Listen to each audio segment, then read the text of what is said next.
Hey everybody, HomeSliceHenry here, and in today's video, I'm going to be showcasing a 16-3 run to win the largest Pokemon Go tournament in North America this competitive season.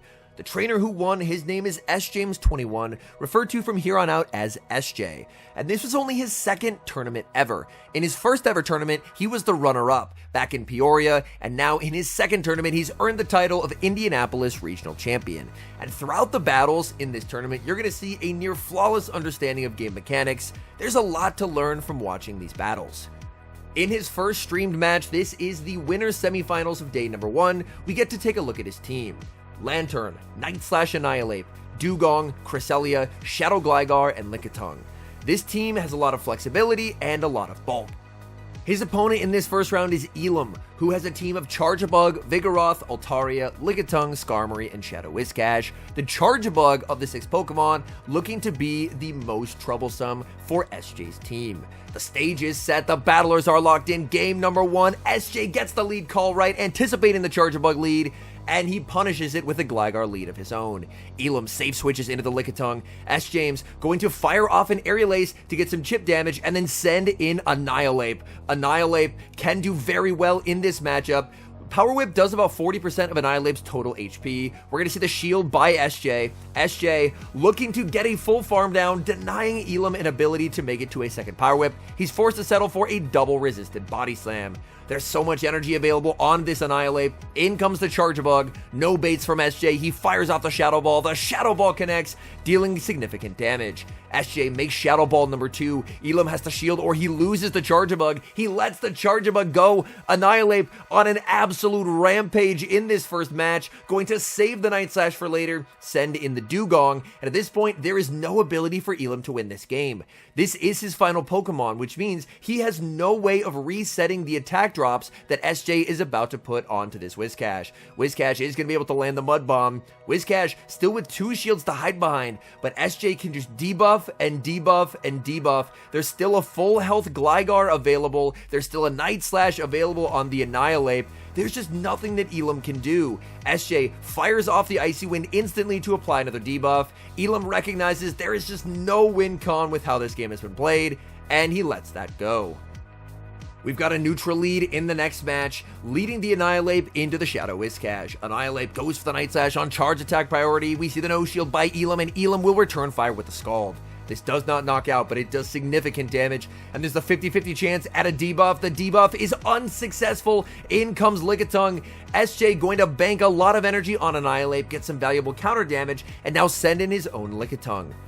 SJ allowed Elam to get a bunch of energy on his own Lickitung, and now he basically invalidates that energy lead by sending in the mirror. As Elam is still stuck in here for 25 more seconds, his energy, your energy as a Lickitung is rarely going to be less valuable than being fired at an opposing Lickitung. So SJ, being able to take advantage of this situation, fire off Body Slam after Body Slam, clocks up for Elam, he's able to switch out and send in Skarmory. Skarmory going to be resisting the charge attacks from the Lickitung, the switch back into Annihilate, and Annihilate will go for the Night Slash. Night Slash, no shielded by the Skarmory. Annihilate continuing to farm. Annihilate goes for the Night Slash on what would be charge attack priority, but Elam does not throw his energy. The Night Slash does get shielded. There's the boost from the Annihilate as well.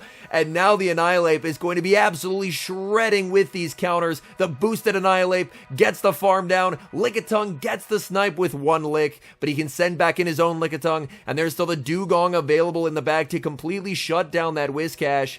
Opponent forced to fire off the Body Slam to pick up the KO, but this is just SJ's game to win now. We're going to see a simultaneous switch, the Dugong versus the Shadow Whiscash. Shadow Whiscash firing off the Mud Bomb, but at this point, with the debuff ability of Dugong, this game is looking very good for SJ. SJ goes for an undercharge on the Icy Wind. In case Elam no shields, Elam is going to commit the shield. Elam needs to get 2 more Mud Bombs here. He's 1 away. This could come down to damage registration error. He does not get the move. The Icy Wind by SJ will be able to pick up the win. Even if the Mud Bomb was reached, it would not have been enough to knock out. So either way, SJ with the 2-0 victory.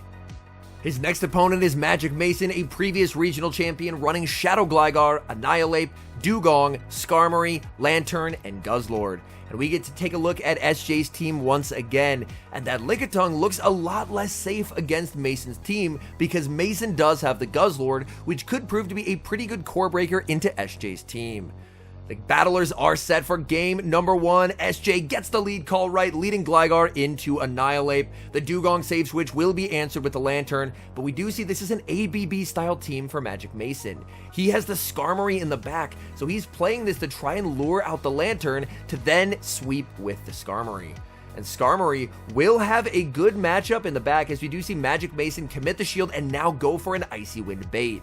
He wants to lower the amount of damage that the Lantern can do to the Annihilate once the Annihilate re-enters the field of play.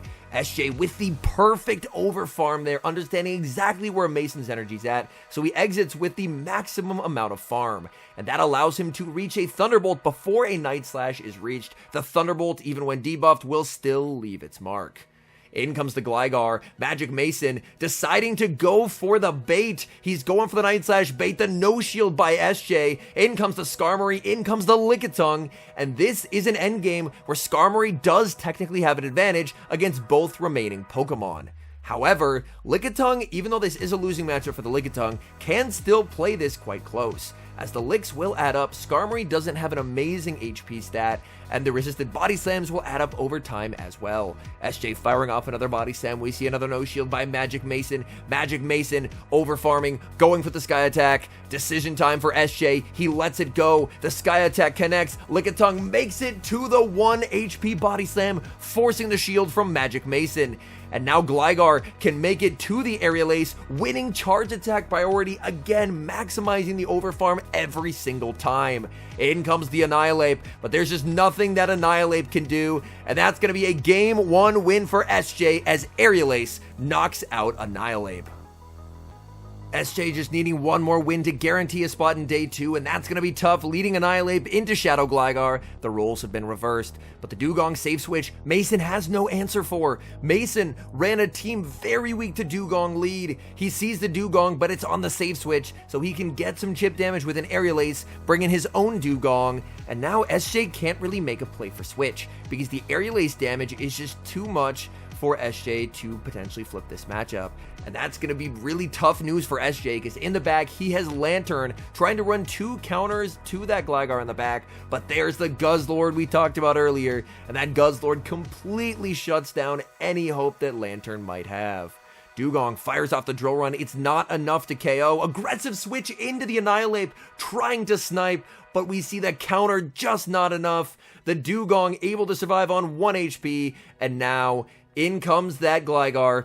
The Night Slash fired off on charge attack priority, but it's debuffed due to the Icy Wind, so it's not enough to KO. Magic Mason going for an undercharge on the Aerial Ace because he does want to get a couple extra wing attacks.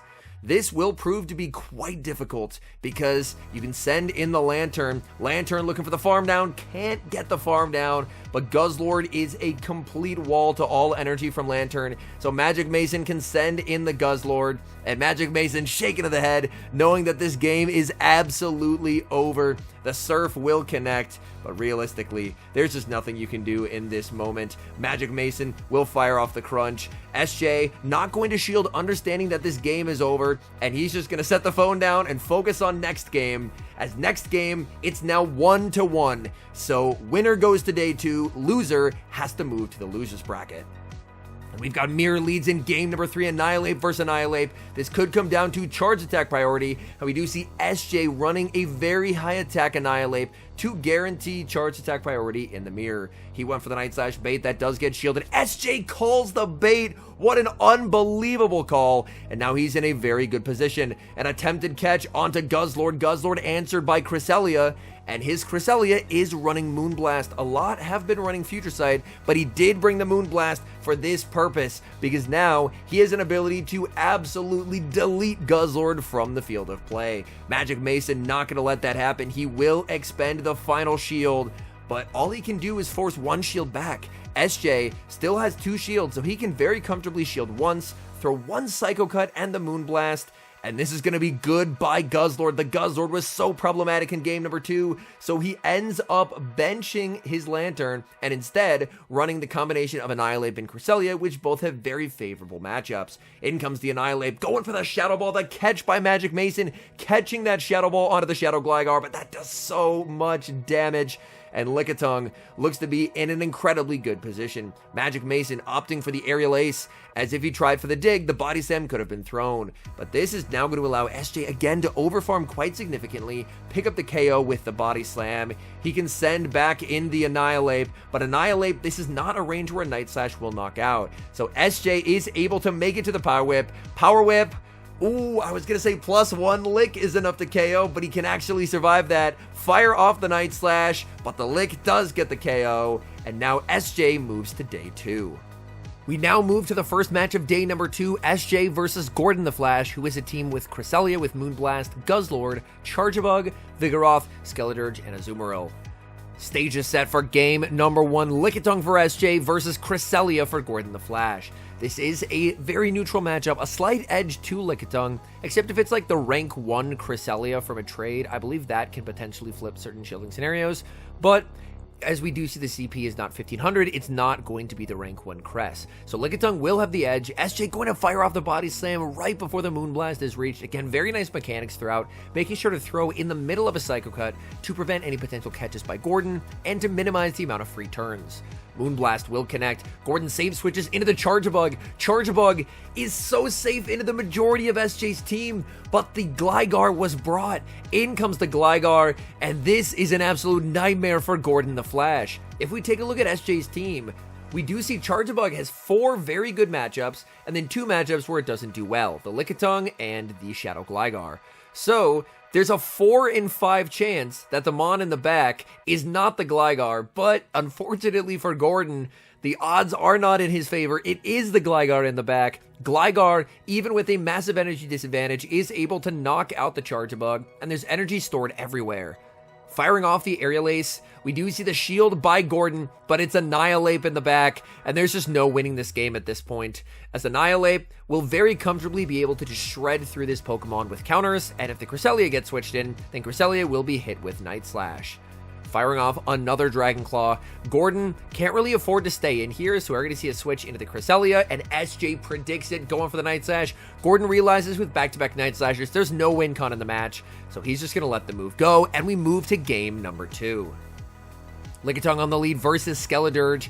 Good lead matchup for the Lickitung, but Skeledirge can put up quite a fight in this matchup because the Lickitung's energy is basically useless here. Lickitung is forced to go for the non-same type attack bonus Power Whip, as that is going to be single resisted compared to the double resist on the Body Slam. So Lickitung will fire off the Power Whip. Gordon is going to be no shielding. Gordon has the Disarming Voice ready to go, and he's firing off this Disarming Voice. This will come very close to knocking out. Lickitung able to hang on the switch into Annihilate, looking for the double resisted counter down, but the Skeledirge is too healthy. Able to hang on, fire off the Disarming Voice, and in comes Cresselia. Cresselia down energy, but up a shield. SJ going for the bait. Gordon shields at the last second, and unfortunately, he does end up shielding the Night Slash bait. SJ just wants damage, so he's just going to go straight for the Night Slash. The Night Slash connects, and there's the Night Slash boost right on cue. Grass Knot will not KO here, but he is heading up for a Moonblast, so he will see the shield from SJ. And it might not seem like it, but the resisted counters add up a lot in this matchup, especially after the boost. Like, this Cresselia is taking a lot of damage. Gordon is going to farm up to 100. He wants to exit this matchup with energy. Grass Knot will pick up the KO, and now there's a very low health Lickitung and a Gligar. In comes the Gligar. Unfortunately, the Gligar does 1 turn lag when it gets brought in, so he doesn't get the sneak when the Moonblast is fired off. The Moonblast will connect, farming up. Oh my, the catch of the Aerial Ace onto the Skeledirge. A beautiful catch by Gordon, great prediction. In comes the Guzzlord, and this is going to be tough. We are going to see the dig fired by this Shadow Gligar. It's going to connect into the Guzzlord, the switch, and the snipe! The snipe into the Lickitung. Does Body Slam KO? It does! What an unbelievable play. Gordon trying to get as much energy as he possibly can, but he took some lick damage. He could get farmed down now. He tries to make the Grass Knot, but he does not get there, and SJ, that looks doomed, but he's able to take the win. Next round, he's going up against Crimson K19, who's running a double flyer, double water strategy with Annihilate and Alolan Sandslash to round out the team. Game number 1, we have a Lantern Mirror, and as we take a look at the teams, Mandibuzz and Alolan Sandslash look very scary for SJ's backline. SJ going to need to bait out the Mandibuzz at some point. The Thunderbolt will connect. Safe switch into the Lickitung to bait out the Mandibuzz. Crimson does not send in the Mandibuzz. Instead, he stays in with the Lantern, fires off the Surf to get some chip damage, and sends in the Alolan Sandslash. So he's reading that this is an attempt at a bait out. SJ going to go for the Power Whip. Power Whip does not get same type attack bonus, but it does more damage than a Body Slam. And landing that Power Whip now puts SJ actually in a very good position, because SJ can fight for switch. This is a Shadow Claw Alolan Sandslash, which means that the Lickitung will never be farmed down. It's double resisted fast moves, so SJ can now make a play for switch advantage, where he now puts Crimson in a position where Crimson has to shield Body Slams. He fires off the move one turn before the Ice Punch is reached. Crimson realizes he gets outpaced, and Crimson a little bit overpredicted. If he sent in the Mandibuzz, he would have been in a very good position, but instead he tries to save the Mandibuzz, ends up losing switch advantage because Lickitung is an absolute menace. And now, with switch advantage, this is a very comfortable win for SJ. SJ looking over the team sheet, but he's realizing he should be in a good spot to send in Cresselia. Cresselia, very okay to absorb energy. Crimson really needs to try and get a catch, but even with a catch, it's not going to work out too well for him. He does go for the catch, and perfect timing again, even with the switch in. SJ never throwing on alignment, making sure the timing is perfect, gets the Moonblast attack drop, but realistically, that doesn't impact this game. This game is over no matter what. The Dark Pulse is reached, but this move landing doesn't really have any bearing on the outcome of this game, because the Mandibuzz and its ability to remain healthy was the thing that was going to get Crimson the win. But unfortunately, it's not able to do so, and Lantern, back in the mirror, will pick up the KO after a Thunderbolt lands and one additional Spark. Dream lead in the next match for SJ, Annihilate versus Shadow Alolan Sandslash. The Lantern safe switch, SJ throws the Night Slash after 6 counters. Doing this is going to prevent Crimson from getting a full sneak because switch takes a turn. If Crimson's able to throw the Surf first, then Crimson is going to actually be caught back up in terms of energy, whereas now Crimson will always be one fast attack behind. SJ going to fire off the Night Slash. Night Slash not going to be enough to KO. We see a switch into Gligar, and Gligar is going to try and go for a resisted wing attack farm down. This will be very close. Can Gligar get the farm down? Yes, it can. The precision, as now you can't really afford to send in the Alolan Sandslash. He sends in the Sandslash. He's going to try and go for a catch onto the Mandibuzz, but SJ is too patient, holding on to the energy, and now he gets to fire off Aerial Ace after Aerial Ace after Aerial Ace, just continuing an absolute bombardment of the Mandibuzz. Mandibuzz has an opportunity to go for an Aerial Ace and will fire off that energy, but SJ is just in a completely winning position at this point now, as he has the Dugong for the Mandibuzz.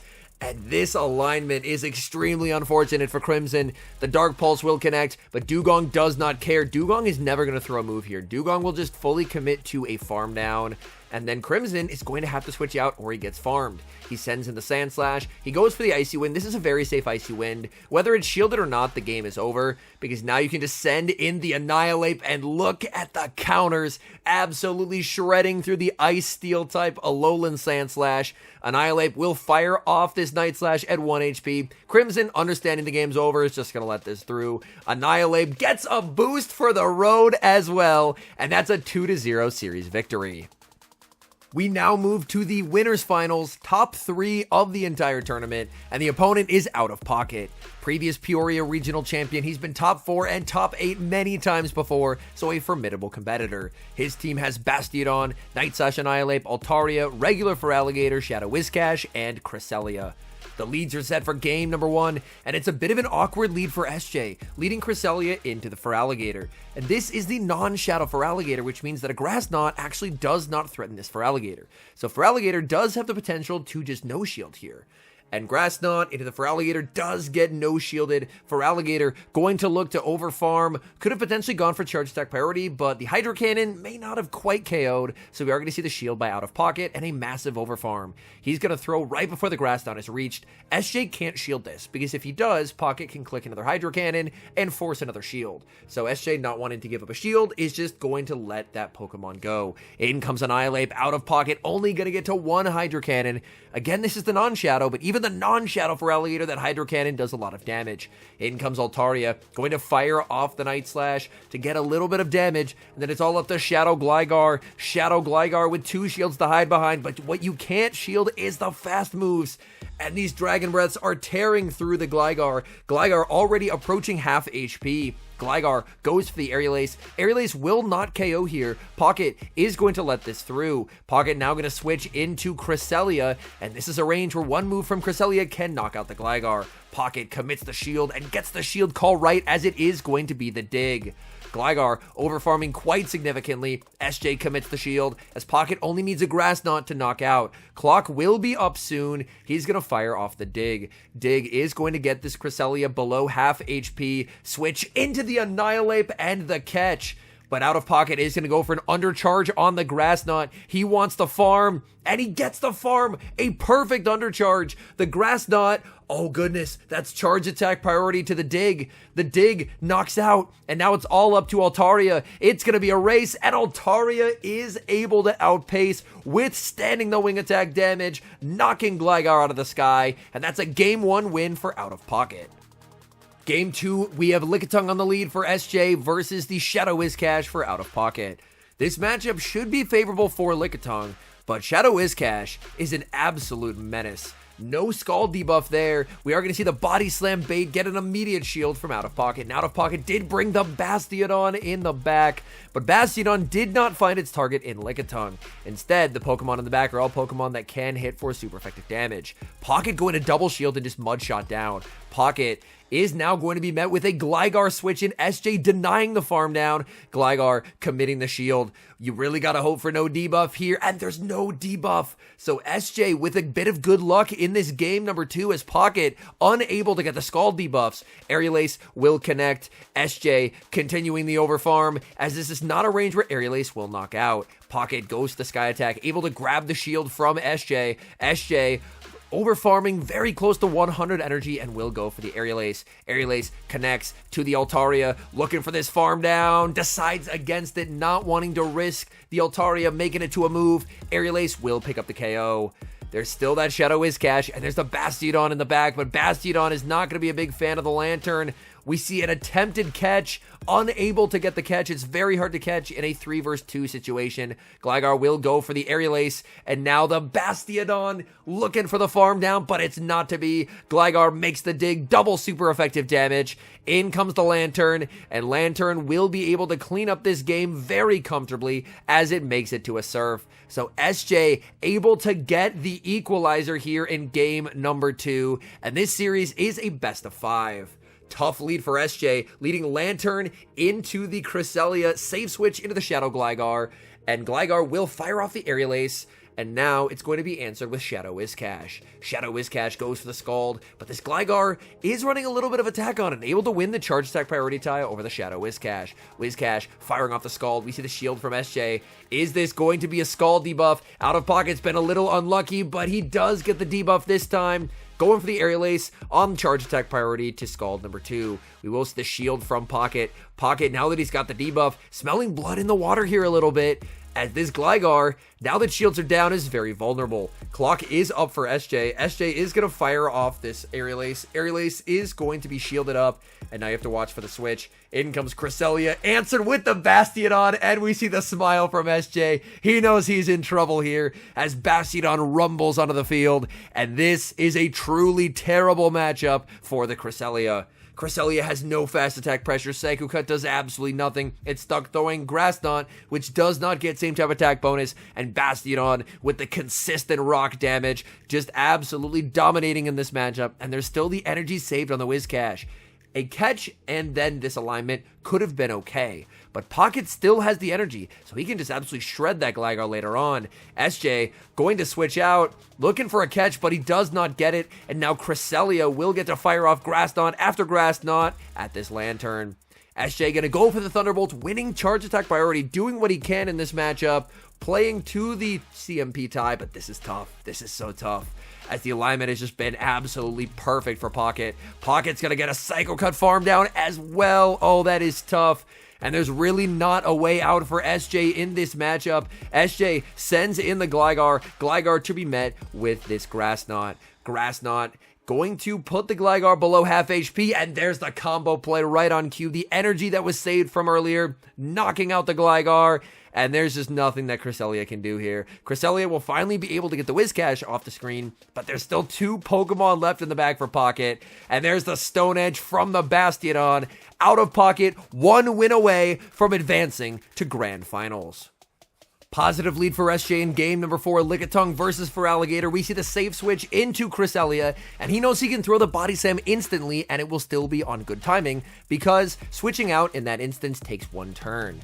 Now, this is a pretty nice matchup for the Lickitung, but that Feraligatr could prove to be extremely problematic in the back. However, what's problematic for Pocket is his Bastiodon has nowhere to go. He brought the Bastiodon again, but it's not finding the alignment that it's looking for. And there's a Gligar and an Annihilate waiting for it in the back. So this is very, very rough for Pocket. Pocket lands the Moonblast, trying to get the Grass Knot, but again, the perfection in mechanics by SJ. He will not make misplays, and the Lick is able to KO. In comes Bastiodon, the pivot into the Annihilate, and this is very important, as Annihilate up energy will be able to outpace the Feraligatr. Typically, they pace identically, but since the Annihilate is ahead on energy, Annihilate is going to be able to outpace, and this just makes it really difficult for Out of Pocket. Out of Pocket, double shielding, going for an undercharge on the Hydro Cannon. The Hydro Cannon, very nice undercharge. He is going to be able to get a farm down, but there is basically nothing in the format that can beat a 2-0 shield Gligar except Skarmory,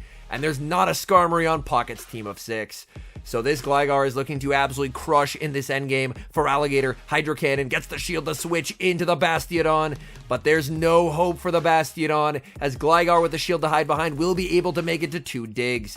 Dig number 1 connects, massive damage onto the Bastiodon. Bastiodon going for the Stone Edge, going to be able to grab the final shield, but SJ will be able to overfarm massively here. So SJ is going to overfarm, and he gets enough energy where he's going to be able to make an Aerial Ace first to Feraligatr if he doesn't farm it down first. In comes the Feraligatr, and Feraligatr will get knocked out with an Aerial Ace, and we're all evened up at 2-2. Winner of the next game goes to Grand Finals. Type neutral lead in the decisive game number 5, Annihilate versus Shadow Whiscash. Annihilate goes to the Night Slash on charge attack priority when Whiscash makes it to the Scald. Pocket choosing not to shield, letting that go and returning fire with the Scald. This does a massive amount of damage. We see the shield from SJ. Do we see the debuff? We do not. The safe switch into Cresselia. SJ gonna stay in and get some chip damage with the Night Slash before switching out. Night Slash connects. In comes the Lickitung, but this is honestly not bad for Pocket. Pocket able to bait out the Lickitung, and then hopefully he can sweep with the 2-shield Altaria in the endgame. At least that is the game plan, trying to make it to the Moonblast 1 turn before he gets there. SJ fires off the Body Slam. Body Slam will connect. Pocket overfarming, trying to go for the Moonblast, again unable to get there, and now he might lose this energy. Body Slam gets the crest low, and the Lick after KOs, and he loses that move. That's very unfortunate. In comes the Whiscash. Whiscash trying for the Scald, but before it can get there, SJ's energy awareness on point. He's able to force the shield, the switch into the Annihilate, and in comes Altaria. And this will end up being a true 50-50. He can make a Night Slash plus a Shadow Ball. Which do you shield? He shields the first, and now a Shadow Ball will be reached. Out of Pocket, fires off the Sky Attack, but SJ knows this damage is too valuable to pass up. He goes for the Shadow Ball. No shields remaining for Pocket, as the Shadow Ball will connect into the Altaria, dealing massive damage. Altaria does get the farm down. Annihilate falling just short of making it to the Night Slash, but this Lickitung is going to force the energy from the Altaria. The Sky Attack will connect, the switch into the Whiscash. Whiscash going for the Mud Bomb. Mud Bomb will be able to pick up the KO. In the back, it's going to be the Shadow Gligar. This is Shadow on Shadow. This could come down to IVs. Is this going to be enough? The Scald does not KO. He farms down, leaves with the Aerial Ace, and SJ, by the narrowest of margins, is going to clutch the 3-2 victory and move to Grand Finals. We now move to the winners finals. This is a best of 5 format. SJ needs to win 1 best of 5 to be regional champion. Coming from the loser side of the bracket, Trent needs to win 2 best of 5s to be crowned champion himself. And these teams have a lot in common. The combination of Dugong, Annihilate, Lantern, Lickitung, and Shadow Gligar appear on both of their teams, so it is a very, very successful combination at this tournament. Trent, his 6th is Altaria, whereas for SJ, he has Cresselia. The stage is set, the battlers are ready. Game number 1, Cresselia for SJ into Annihilate for Trent. He's going to save switch into Lickitung. SJ going to fire off the Moonblast, and then he can potentially look to send in his own Lickitung. And that's exactly what he's going to do, and gets the Moonblast attack drop as well. That is a tiny chance of a Moonblast debuff happening, and that makes an already tough situation for Trent even more difficult. Now, Trent has the Altaria in the back, the Pokemon that they have different on this team. And unfortunately for him, there's a Dugong awaiting him, so the Altaria doesn't really have anywhere to run. SJ making the prediction that Trent would use the Altaria, and then bringing his best Pokemon against it. So Trent is going to aggressively switch out into the Annihilate, going to try and save his Lickitung for later, but this is looking very, very tough, as in comes Cresselia. Cresselia over farming. Trent full sends the Shadow Ball. SJ gets the Shield Call correct, and now he can look to over farm. He can fire off a move before the Night Slash is reached, and Trent has a choice to make. Trent is going to choose to let this through. He can send in the Altaria, but Altaria would be threatened by a Moonblast, so he sends in the Lickitung. Lickitung fires off the Body Slam. Looks like that was charge attack priority tie. Body Slam will connect, going for the harder hitting Moonblast, and there's just no way out for Trent in game number 1. In comes the Altaria, and we see SJ knows this game is over. The Moonblast into the Altaria is going to be shielded up, but now you can just send in the Dugong. These Ice Shards absolutely shredding the Altaria. He will commit the shield on the Moonblast, and then he can just start firing off these Icy Winds. Trent knows there's no way to win this game, so he's not going to waste time by shielding. He's just going to no shield and focus on game number 2. Both players locked in for game number 2, Cresselia for SJ versus the Lickitung for Trent. So Trent does have the slight advantage. SJ save switches into his own Lickitung, and Trent sends out the Altaria. Altaria is going to do pretty okay into the Lickitung. Altaria does win the Zero Shield with a double Sky Attack. Trent could have potentially sent in the Annihilate, but it looks like Trent is predicting that this is a bait out. Trent is thinking it's Dugong in the back once again, so he's saving the Annihilate, but unfortunately, this was the only matchup that Annihilate could do well in, as SJ's remaining Pokemon, as he's going to find out here shortly, is very tough for Annihilate to deal with.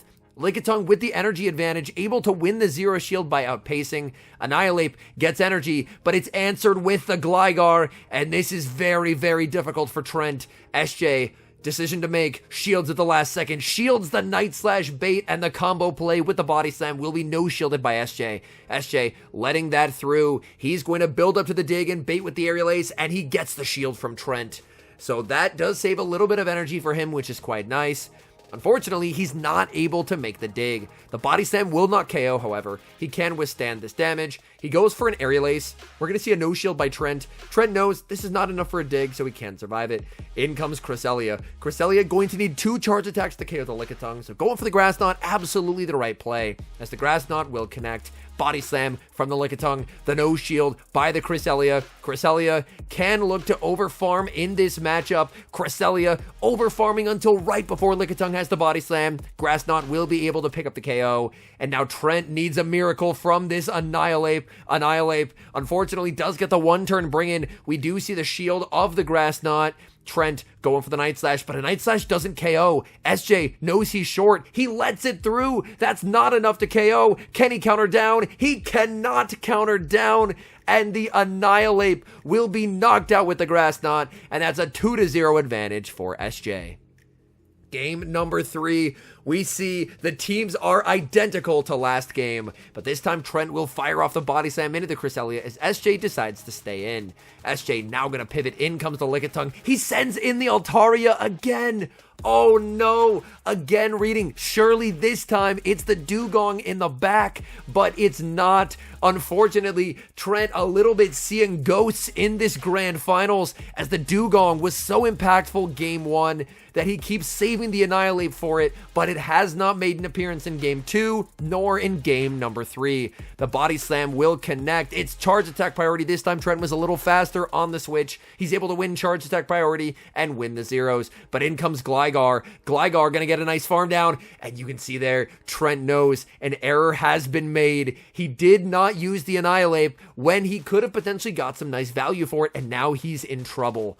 We're going to see the Lickitung firing off the Body Slam. Body Slam will not knock out here, but we do see the shield from SJ. SJ going straight for the dig. Lickitung going to no shield, but this does some pretty solid damage. Lickitung able to absorb that energy, the switch into Cresselia, going for the Moonblast. Trent catches onto an Annihilate.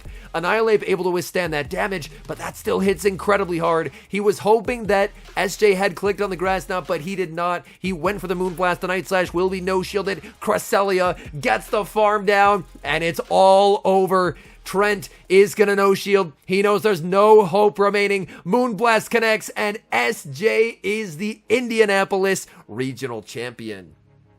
All in all, a pretty incredible performance for someone who, I mentioned at the start, was in their second ever tournament. They placed as the runner-up in their first tournament, and now they are the Indianapolis regional champion. The team they ran is a very standard meta one, but it's a really good example if you yourself are looking to partake in one of these tournaments in the future, or even do a local tournament. A really good example of a very strong meta team. I wanted to highlight his run because it shows that someone who has quite a bit of GBL experience, but maybe has not necessarily competed before, can do quite well at these tournaments. And on top of that, it was a very impressive display of mechanical skill and understanding of when exactly to throw even on switch-ins to make sure you're minimizing the amount of free turns given to opponents, constantly over-farming, trying to apply as much pressure to opponents as possible, and really understanding, based on the interplay of what weaknesses and strengths the team had in different matchups, what Pokemon he could best use to maximize value from the team. Anyways, thank you guys so much for watching. If you're enjoying the content, make sure to leave a like and subscribe to the channel if you haven't. And a special thank you as always to our members here on YouTube. The support guys provide is sincerely appreciated. So thank you guys oh so very much. And until next time, I've been HomeSliceHenry.